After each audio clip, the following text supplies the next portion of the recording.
Bonjour, il fallait vraiment que j'attende ce terrain incognita pour vous livrer mon plus grand conseil de santé. Bon, il y a un côté un peu racoleur, je ne le cache pas. Mon plus grand conseil de santé. Alors mon plus grand conseil de santé, il ne va pas être sur un type de régime alimentaire en particulier. Il ne va pas être sur une quantité, bien sûr, d'aliments à consommer. Il ne va même pas être sur une forme de repos, de régénération du système nerveux.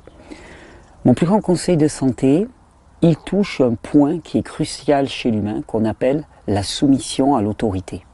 Vous savez, au procès de Nuremberg, quand la plupart des accusés ont été entendus, ils ont tous plaidé innocents en disant « mais nous étions soumis à l'autorité. Nous avons fait cela, alors les pires atrocités, les pires barbaries qu'on puisse imaginer, parce que nous étions dans un cas de soumission à l'autorité. » Cette soumission à l'autorité, je la vois trop présente et surtout mal dirigée. Vous savez, quand on parle de santé, automatiquement, on va voir pointer le bout du nez des thérapeutes. Alors, le terme de thérapeute m'intéresse toujours énormément, parce que thérapeute, étymologiquement parlant, à la base, ça veut dire qui sert Dieu. Alors, Dieu, vous allez me dire, ouais, qu'est-ce que c'est quoi ça? C'est encore ces propos pseudo-évangélistes et ainsi de suite. Mais selon où tu te places et selon quelle est ta foi et ta conviction, tu vas dire servir Dieu ou servir la création de Dieu, c'est-à-dire servir le corps humain. Pour moi, soit tu regardes au corps ou tu regardes au-delà, ça c'est chacun son choix et chacun son chemin, mais thérapeute ça veut dire qui sert Dieu, qui sert la biologie, qui sert la création telle qu'elle est agencée. Thérapeute ça veut dire qui sert, donc qui prend soin, il y a la notion de serviteur qui est essentielle. Et puis petit à petit, le sens a dérivé pour devenir celui qui guérit, celui qui apporte la guérison. Or, si vous suivez ces vidéos, vous savez qu'il n'y a rien de plus faux, hein, il n'y a rien de plus, on va dire, inversé que la notion d'être guéri par un agent extérieur. Ce n'est pas possible. Il n'y a pas de guérison qui vienne d'un agent extérieur. Et surtout, cette forme de soumission à l'autorité que je vois très présente dans les domaines de la santé, elle nous amène à nier totalement notre propre ressenti. Alors mon premier et plus grand conseil, c'est de ne plus jamais faire confiance à quiconque. Parce que personne ne peut connaître votre expérience. Personne. Aucune grille, aucune étude statistique ne pourra répondre de votre expérience personnelle. Au mieux, vous pourrez avoir des gens qui vont illustrer, qui vont vous guider, qui vont vous donner des informations, partager, témoigner de leur propre expérience et qui vont pouvoir vous donner des petits cailloux sur le chemin. Mais personne ne pourra comprendre ce que vous vivez. C'est pour ça que je mets un tel focus, une telle importance sur la notion de transmission, de connaissance. C'est-à-dire que la démarche de santé ne peut pas être exempte d'une démarche de connaissance. Et la démarche de connaissance, c'est une démarche d'affranchissement de l'autorité humaine. Alors, cette notion de soumission à l'autorité, je pense que comme toujours, elle est ambiguë parce qu'elle est hors contexte. C'est-à-dire que si tu parles de soumission à l'autorité, une autorité humaine, un homme ou une femme d'ailleurs, hein, peu importe, hein, mais en matière de santé, la soumission elle va se faire vis-à-vis des thérapeutes, vis-à-vis des blouses blanches, vis-à-vis des spécialistes de la spécialité qui parlent avec énormément d'aplomb, qui te dit tu dois manger ci, tu dois faire ci, tu dois faire ça, tu dois prendre telle pilule à telle heure, avec tel protocole. Et nous, on attend, parce qu'on a été dressé dès notre plus jeune âge à suivre des protocoles extrêmement précis. Est-ce qu'il faut prendre des choses comme ci ou comme ça? Et puis l'autre il te dit il faut faire comme ci. Mais qu'est-ce qui te prouve qu'il y a la moindre vérité dans ce qu'il va te dire? Parce que moi, tu me poses une question, je peux te répondre n'importe quoi. Si je te réponds avec assurance, tu vas être rassuré. Mais ça tient sur rien. Ça tient strictement sur rien. Cette soumission à l'autorité, elle est naturelle et normale. Mais si l'autorité est une autorité bonne, et c'est là toute la différence. Nous sommes faits pour nous soumettre à l'autorité des lois biologiques qui nous gouvernent, à l'autorité de Dieu, pour ceux qui croient et qui vont voir au-delà du corps. Nous sommes faits naturellement pour nous soumettre à cette autorité. Par contre, eh bien, le monde des hommes nous a appris à détourner cette soumission naturelle aux lois biologiques et aux lois qui nous gouvernent pour l'orienter vers une soumission vis-à-vis des hommes. Et dès notre plus jeune âge, on nous apprend à nous soumettre. On nous apprend ce que mes amis Sylvain et Mathilde appellent l'hétéronomie, c'est-à-dire se déterminer par rapport à une autorité extérieure, une autorité humaine extérieure qui va nous apprendre à nier notre ressenti, à nier notre vécu complètement. Je pense qu'effectivement en matière de santé, la plus grosse erreur tient au fait de donner les clés de sa santé à quiconque d'autre que son propre ressenti, son intuition et soi-même. Alors on va dire, oui, mais comment on fait? Moi je sais plus, je suis perdu. Mais il n'y a pas d'autre moyen pour ressentir que de se mettre à ressentir. Et se mettre à ressentir, c'est d'abord accepter de ne plus marcher au travers de ce que dit l'autre de ton ressenti, de ce que dit l'autre de tes sensations, de ce que dit l'autre des perceptions que tu as. Et surtout, arrêter aussi de fonctionner par rapport à des grilles d'interprétation du fonctionnement du corps humain qui sont extrêmement lacunaires. On va se dire la science par-ci, la science par-là, la science a découvert. Marrant, ce matin, je l'ai pris quelque part par là, hop là, ouais. Ce matin, je suis tombé sur un truc intéressant. Ça fait des années, par exemple, qu'énormément de diététiciens, de nutritionnistes, de gens qui s'intéressent à l'alimentation et qui en parlent très doctement, basent toute leur interprétation sur l'index glycémique. L'index glycémique, il rend compte de l'élévation de la glycémie chez une personne en fonction du type d'aliment ingéré. Et donc, on a fait des tableaux d'index glycémique. Et c'était déjà beaucoup mieux, nous disait-on, que la notion finalement simplement de sucre lent, sucre rapide, parce que celle-là, elle était complètement fallacieuse. Pourtant, elle est encore enseignée. Mais là, non. Il y avait des gens à la mode, hein, eux, ils te parlaient d'index glycémique, voire de charge glycémique. Ben là, il y a une étude qui a été faite, elle date de quand? Elle est pas vieille, j'ai pas la date. Personalized Nutrition by Prediction of Glycemic Response. 19 novembre 2015. Donc tu vois, c'est paru dans quelle revue? C'est la revue Cell. Donc c'est une revue de biologie moléculaire. Donc alimentation personnalisée par la prévision de la réponse glycémique. Et qu'est-ce qu'ils se sont rendus compte? Ils se sont rendus compte qu'un aliment avait un index glycémique, mais que cet index glycémique ne permettait en rien de prédire quelle allait être la réponse glycémique à l'intérieur de chacun. Parce que chacun a une réponse différente. Alors tu vas me dire, oui, mais alors c'est aléatoire. Non, c'est absolument pas aléatoire. Il n'y a rien d'aléatoire dans notre santé. Il y a des lois. Il y a des lois, sauf que de la position où nous sommes très loin d'appréhender tous les paramètres en jeu. Donc, on a l'impression d'un aléatoire. En fait, il n'y en a pas. Il n'y en a pas, sauf qu'on ne connaît pas tous les paramètres. Et l'humain, il reste une immense boîte noire. Alors toi, tu vas de spécialiste en spécialiste, qui ont l'air sur d'eux. Et normal qu'ils aient l'air sur d'eux. C'est ce qui leur fait faire de l'argent. C'est ce qui leur permet de faire tourner leur business. On marche sur la foi. Mais la foi en qui? La foi en un individu extérieur. Alors que la foi, c'est pas dans un individu extérieur qu'on devrait l'avoir, c'est en nous-mêmes, c'est dans notre biologie. Parce que comme je vous le dis, nous sommes des êtres vivants. Et qui dit vivant veut dire que tu as, toi, quel que soit ton état, d'où que tu viennes, tu as naturellement la capacité à reconstruire tes tissus, tu as naturellement la capacité à reconstruire tout ton psyché, ta sphère émotionnelle, tu as naturellement hérité de cette fonction qu'on appelle l'homéostasie, qui ne demande qu'à s'exprimer à partir du moment où tu te retrouves dans un contexte adapté. Donc, tu n'as pas besoin d'un spécialiste pour comprendre ça et pour mettre cela en place. Il ne s'agit pas d'aller ajouter tel petit complément, telle petite machine qui va te faire passer je ne sais quel type de courant dans le corps pour réharmoniser. Parce que tout ça, ça dépend de la compréhension de la personne qui a conçu la machine, ça dépend de la représentation du corps humain que la personne qui a conçu la machine, ça dépend de la compréhension de la physiologie de la personne qui a composé le complément alimentaire, l'extrait de calcium, de niacine, de vitamine B3, de vitamine B12, et qui a décidé qu'il fallait augmenter ça sans prendre en compte qu'à l'intérieur du corps, tout est en équilibre dynamique et que si tu touches un petit peu en rajoutant du calcium, eh bien à ce moment-là, le magnésium va être modifié, le magnésium va modifier la quantité de potassium et il va y avoir toute une série de réactions en cascade et que ça, personne n'en prend la mesure. Il te suffit à toi de te mettre dans le bon contexte. Et c'est ce qu'il y a de révolutionnaire. Et quand je dis révolutionnaire, je trouve ça grotesque de dire révolutionnaire. Ça n'a rien de révolutionnaire. C'est ce qu'il y a de révolutionnaire dans ces vidéos. C'est de dire simplement, arrête de chercher le petit complément. Arrête de chercher l'autorité extérieure. T'en as pas besoin.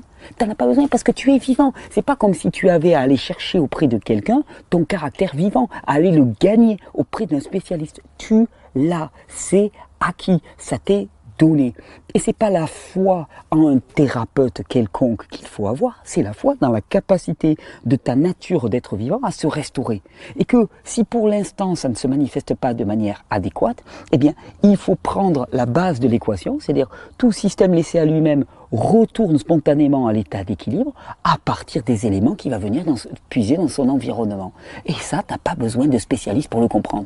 Cette soumission à l'autorité, je la vois en permanence parce que de la position où je suis, je me retrouve souvent contacté par des personnes. Et encore vendredi dernier, j'ai été contacté par une maman. Et ça m'a donné l'envie de faire cette vidéo. Une maman qui avait rencontré un spécialiste de la spécialité de l'alimentation, de l'alimentation crue en particulier aussi. Et combien de fois j'ai rencontré ces situations? On te dit, voilà, il faut faire comme ça. Et puis toi, tu dis, au bout de quelques mois, tu dis, ah non, mais là, je suis pas bien, je suis frileux et tout ça. On te dit, ah, détoxification. Et puis si tu manges quelque chose de cuit, ah non, mais ça, t'es en train de nuire à la fonction. Et puis, je veux pas t'entendre. Fais comme ça. Soumets-toi. Tais-toi. Tais-toi en permanence. C'est moi le spécialiste, c'est moi qui sais. Toi, on s'en fout de ton ressenti. De toute façon, ça tombe bien parce que dès ton plus jeune âge, on t'a appris à nier ton ressenti. On t'a appris à t'asseoir et à répéter ce qu'un maître debout au tableau te disait de répéter. Peu importe si ce qu'il disait était juste ou faux, ce qu'on te demandait, c'était de répéter. C'était ça qui était testé. Et donc, dès lors, on se balade. Vous savez, cette notion de soumission à l'autorité, elle a été faite, il y a la fameuse expérience de Stanley Milgram dans les années 60, qui a montré que chacun d'entre nous étant capable d'appliquer, enfin pas chacun, mais heureusement, 70% de la population qui a accepté de faire cette expérience avec Stanley Milgram a été amenée à appliquer une décharge électrique, alors fictive, mais il croyait que c'était l'expérience, a été amené à apporter une décharge électrique qui peut être létale, mortelle, à un individu simplement parce qu'on lui demandait de le faire. De la même manière, il y a une expérience qui s'appelle l'expérience de Stanford. Je vous recommande de regarder un peu ces expériences.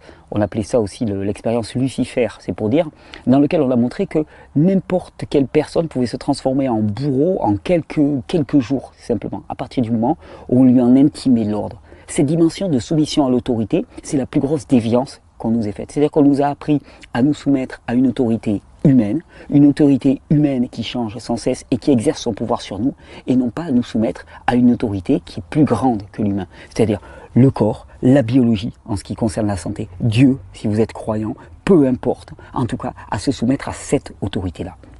La plus grande dérive, elle est là. Alors pour moi, Terra Incognita, c'est le cadre idéal pour dire à chacun, mais ne vous laissez rien imposer qui contredise votre ressenti. Personne n'a le droit de nier votre ressenti. Personne n'a le droit d'outrepasser votre expérience directe. Et personne ne pourra vous guérir sinon vous-même. À la limite, quelqu'un à l'extérieur pourra vous donner quelques petits conseils, mais ces conseils, ils ne sont pas compliqués. Mets-toi dans le bon cadre. Et c'est quoi le cadre? Non mais, pas compliqué à comprendre. C'est quoi le cadre? Est-ce que, si on raisonne là, légitimement, ok, est-ce qu'il est mieux, est-ce que tu te sens mieux au soleil ou quand tu es sous la pluie? Bon, il y en a quelques-uns qui vont me dire, ouais, j'aime la pluie, ça c'est les Bretons. Mais mis à part les Bretons de souche, est-ce que tu préfères être au soleil ou sous la pluie? Tu vas me dire, ah, je préfère être au soleil. Ok. Est-ce que tu préfères être dans une atmosphère à 9-10 degrés ou est-ce que tu préfères être dans une atmosphère à 23-24 degrés? Ok, c'est tout vu. Bon, ben là, tu as les bonnes conditions. Est-ce que tu crois qu'il est meilleur pour toi de boire une eau chargée de chlore, de fluor et de polluants multiples, des dérivés d'oestrogène et ainsi de suite? Ou est-ce que tu crois qu'il vaut mieux boire une eau de source dynamisée, de l'eau de pluie distillée? Qu'est-ce que tu crois? Ok. Est-ce que tu penses qu'il vaut mieux t'orienter vers une alimentation hautement transformée, chargée de sucre simple, chargée d'additifs alimentaires, chargée de produits de transformation, qui a été cuite, transformée, surgelée, stérilisée de multiples fois? Ou est-ce qu'il vaut mieux t'orienter vers une alimentation locale, produite sur des terroirs sains et riches, peu transformée, voire pas du tout transformée, de saison? C'est tout vu, là aussi, la réponse. Donc, il n'y a pas de polémique à avoir à ce niveau-là. Les critères de base de la santé, on les connaît tous. Et on n'a pas besoin de spécialistes pour nous dire ce qu'il faut mettre en place. Simplement, il faut arriver à avoir l'audace de les mettre en place. Et c'est certain que aller voir un spécialiste qui va te dire « ouais, il faut faire telle machine, telle pilule » et ainsi de suite, c'est parfois plus facile que de remettre réellement en cause son mode de vie.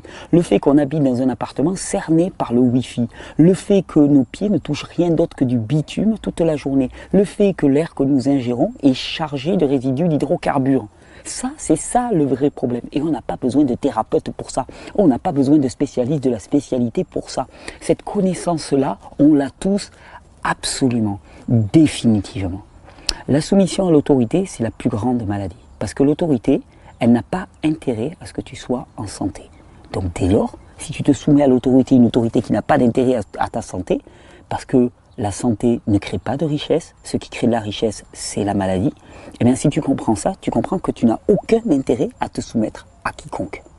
La seule chose qui puisse y être bonne pour nous, je pense, c'est de rentrer dans la connaissance, c'est-à-dire de se mettre délibérément en quête, en chemin vers cette terra incognita de nous-mêmes, de la compréhension de notre fonctionnement biologique, et même sans aller trop loin, de la compréhension de nos besoins. Parce que on a trop souvent tendance à considérer que pour que l'humain fonctionne, il faut qu'on rentre dans la grande boîte noire qui est l'humain. Cette grande boîte noire dont on sait peu de choses, comme je vous le dis, et d'ailleurs dont les conceptions sur cette boîte noire changent sans cesse. Il y a encore quelques années, nous étions dans une conception pasteurienne dans laquelle l'organisme humain est totalement stérile. C'est totalement faux. N'importe quel chercheur maintenant te dira, mais en fait nous ne sommes pas du tout stériles, nous sommes remplis de micro-organismes, et ces micro-organismes ne sont pas des micro-organismes opportunistes, pathogènes, mais sont au contraire essentiels au fonctionnement du corps humain. Alors là, d'un seul coup, ah, viva les micro-organismes! Ça y est, on a découvert, c'est le printemps des micro-organismes. On se réveille. De la même manière, il y a encore quelques années, on te disait, mais il n'y a pas de circuit lymphatique au niveau du cerveau. Non, les cellules cérébrales, non, elles n'ont pas à se nettoyer. Non, il n'y a pas, on ne l'a pas vu, donc ça y est pas. C'était complètement aberrant sur le plan de compréhension du fonctionnement du corps humain, étant donné que le circuit lymphatique est le système d'épuration de tous les produits toxiques et que toutes les cellules, donc les neurones, qui ne sont que des cellules nerveuses, eh bien, produisent des déchets acides liés à leur métabolisme. On se pouvait se demander légitimement comment ça se faisait qu'il y a partout dans le corps humain un système lymphatique et pas au niveau du cerveau. Ah ben là, on est, hop, hop, oui, on fait désolé, oui, non, il y en avait un. Alors ça remet tout en cause. Ouais, ça remet tout en cause. Mais on n'est pas ridicule pour autant. Non, on n'est pas ridicule pour autant. La conception du corps humain, elle change sans cesse. Pourquoi ? Parce que je crois que personne n'arrivera jamais à comprendre cette fabuleuse boîte qui est le vivant, cette fameuse terra incognita qui est le vivant. Par contre, il est beaucoup plus aisé de définir les conditions pour que ce corps fonctionne de manière adéquate. C'est définir le cadre et l'environnement dans lequel il peut s'épanouir. C'est toute la différence qu'il y a entre une démarche axée sur la maladie et une démarche axée sur la santé. Une démarche axée sur la santé s'intéresse aux conditions de la santé. Une démarche axée sur la maladie s'intéresse à la localisation de la maladie et à l'éradication de ce qu'elle appelle maladie, qui n'est le plus souvent qu'un facteur de régulation et d'équilibrage dans le grand processus de l'homéostasie, dans cette grande danse du vivant qui permet de rééquilibrer en permanence là où il y a défaut, là où il y a carence ou là où il y a surplus. Notre soumission à l'autorité, c'est notre plus grande maladie. Pourquoi ? Parce qu'elle nous fait nier qui nous sommes. Or, qui nous sommes, notre caractère vivant, c'est ça qui nous guérit. Notre soumission à l'autorité nous conduit directement à la maladie. Notre soumission à une autorité qui a un intérêt dans la perpétuation de la maladie fait que nous restons définitivement malades. Notre soumission à l'autorité fait que nous vivons dans un environnement qui ne nous convient pas. Notre soumission à l'autorité fait que nous allons chaque fois voter dans des élections qui n'ont qu'un caractère délégatif, de manière à justifier de notre propre esclavage. C'est cette soumission à l'autorité qui est pour moi la plus grande maladie. Et je souhaite à chacun au cours de ce terrain incognita de prendre conscience de sa soumission à l'autorité, de se rendre compte que au quotidien, on a tendance à se sentir plus petit. Et puis tout est fait pour ça. Les médias nous présentent des vedettes, des héros. Ils ne sont là que pour nourrir. Il faut bien comprendre que la sphère médiatique fait partie de ce grand jeu de la soumission à l'autorité. Eux-mêmes se posent en tant qu'autorité. Le journaliste a dit, le journaliste a écrit. Si le journaliste a écrit, c'est que c'est sérieux. C'est que ça tient la route. Le mec peut être un fiefé menteur, mais ça, on ne va pas aller le remettre en cause. Et ils font tout pour cultiver. C'est tout un système qui s'auto-congratule, qui se nourrit lui-même et qui se justifie lui-même. Notre soumission à l'autorité, c'est notre plus grande maladie. Et la seule autorité qui puisse être, elle n'est pas humaine. Elle est là. Elle est là ou elle est au-dessus, selon là où tu veux envoyer. Mais en tout cas, elle est là et elle n'est pas à l'extérieur. C'est cette dimension de la maladie qui me paraît essentiel à explorer dans ce terrain incognita. Il n'est pas question d'aller comprendre tout le fonctionnement biologique de l'humain, parce que de toute façon, on n'y est pas. Et je ne crois pas qu'on y arrive un jour. Il est essentiel de connaître les conditions pour que cet humain prospère. Je m'y mets en faisant ces vidéos. Les conditions, elles sont simples.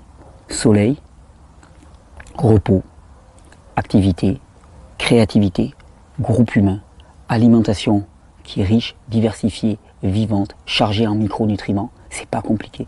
N'importe quel enfant pourra te dire quelles sont les conditions appropriées à la survie d'un être humain. Alors, est-ce qu'on veut être plus perdu encore que des enfants, ou est-ce qu'on veut revenir à cette dimension d'intuition? Je parle des enfants à dessein parce que souvent, quand j'entends parler particulièrement de religion, de religiosité dans la démarche alimentaire et dans la démarche de santé, ben ça touche de plein fouet les enfants. Les enfants savent très bien ce qu'il leur faut. Les enfants nous le réclament sans cesse. Et puis nous, bloqués dans notre cerveau gauche, on se dit non, c'est pas bien, il faut faire ci, parce qu'un tel a dit ça, parce que Thierry a dit ceci, Thierry a dit cela. Mais si ce que Thierry a dit va à l'encontre de ton ressenti, c'est pure folie que de nier ton ressenti. C'est pure folie que de nier tes sensations. C'est pure folie que de nier tes intuitions. Et c'est pure folie que de nier la parole d'un enfant qui te dit j'en peux plus, j'en ai marre de manger des fruits en plein hiver, je suis gelé, je suis frigorifié. On me dit que c'est la détox, mais c'est pas la détox. J'ai faim, je veux du dense, je veux du lourd. Hein. Je suis en pleine activité, je suis fatigué, j'en peux plus, je me traîne. Ça, les enfants ont leur corps qui leur parle. Et nous aussi, notre corps nous parle. Parce que notre corps, c'est la première autorité. Notre corps nous parle, et la plupart des dérives alimentaires que l'on voit sont liées au fait que trop longtemps on a nié les signaux de notre propre corps, et hop, il se rebelle, il se rappelle à nous. Troubles du comportement alimentaire, prise de poids ou perte de poids à l'extrême. Tout ça, ce sont des signes. Ce sont des signes que quelque chose ne va pas et qu'on ne veut pas l'écouter.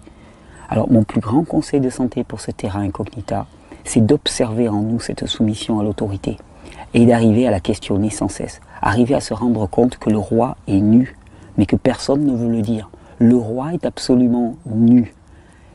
Et c'est une fable qu'on est en train de nous raconter. On est en train de nous raconter qu'il y a des spécialistes, des spécialités qui savent. Ils ne savent pas, ou tout au plus, ils savent comment entretenir la maladie, parce que leur intérêt est là. Je vous souhaite vraiment de découvrir au cours de ce terrain incognita la force de vous déterminer par vous-même. Et même si au début, lâcher la rambarde de sécurité peut présenter des difficultés, parce qu'on n'a plus de garde-fou, être convaincu que c'est la seule façon d'avancer vers la pleine santé, la seule façon d'avancer vers ce qui est bon pour nous, en nous reliant profondément à notre ressenti et en fonctionnant avec cette boussole intérieure. On est parti plus que jamais pour une nouvelle semaine de terrain incognita. Bonne régénération.